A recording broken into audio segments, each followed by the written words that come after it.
انس بن مالک فرماتے ہیں نبی صلی اللہ علیہ وسلم نے فرمایا حل تدرون،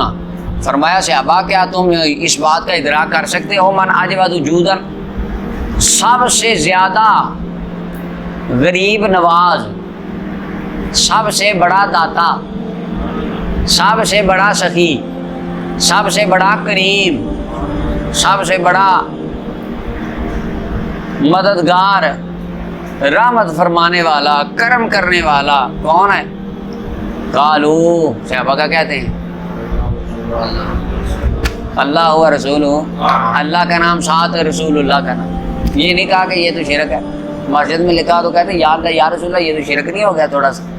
صحابہ کو نہیں پتہ، ان کو پتہ لگ گیا، اللہ معاف کرے، صحابہ ساتھ میں ملا رہے ہیں، سرکار نے یہ نہیں فرمایا یہ تو تم تو شرک ہے، اللہ و رسول حال۔ صحابہ یہ بھی کہہ سکتے تھے یا رسول اللہ لا نعلم، ہم نہیں جانتے، ایسے ہی ہمیں پتہ ہی نہیں۔ صحابہ کیا کہتے ہیں؟ امام محمد بن علان رحمۃ اللہ علیہ صوفی ہے نا، صوفی، وہ فرماتے ہیں میں تمہیں بتاتا ہوں اللہ و رسول عالم کیوں کہتے تھے، بتایا تھا ریاض الصالحین میں، آپ ایمان تازہ کرنے کے دوبارہ بتا دیتا ہوں اللہ و رسول عالم کیوں کہتے تھے۔ صحابہ کا بار بار دل کرتا تھا زبان پہ خدا کا نام آئے ساتھ مصطفیٰ کا نام آئے، صحابہ تو بہانے تلاش کرتے تھے سرکار کا ذکر کرنے کا، حضور کے نام لینے کا۔ قال اللہ تعالی، رسول اللہ نے فرمایا سب سے بڑا غریب نواز، سب سے بڑا داتا، سب سے بڑا رحمت والا فرمایا اللہ ہے، اللہ تعالی اجود جودن، سب سے بڑا داتا اللہ ہے، ثم انا، فرمایا پھر اللہ کے بعد سب سے بڑا داتا میں ہوں، سرکار فرما رہے ہیں، فرمایا اللہ کے بعد ثم انا اجود بنی آدم،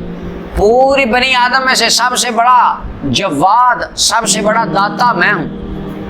فرمایا میرے بعد سب سے زیادہ سخی، سب سے زیادہ سخاوت کرنے والا، لٹانے والا بندہ وہ ہے جس نے علم سیکھا اور اس کو پھیلا دیا، قیامت کے دن وہ آئے گا،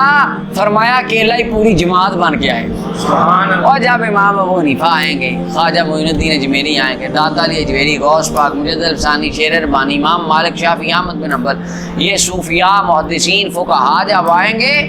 فرمایا یہ اکیلے ہی جماعت ہوں گے، اور بعد میں پیچھے 70 کروڑ کے لشکر اللہ آئیں گے۔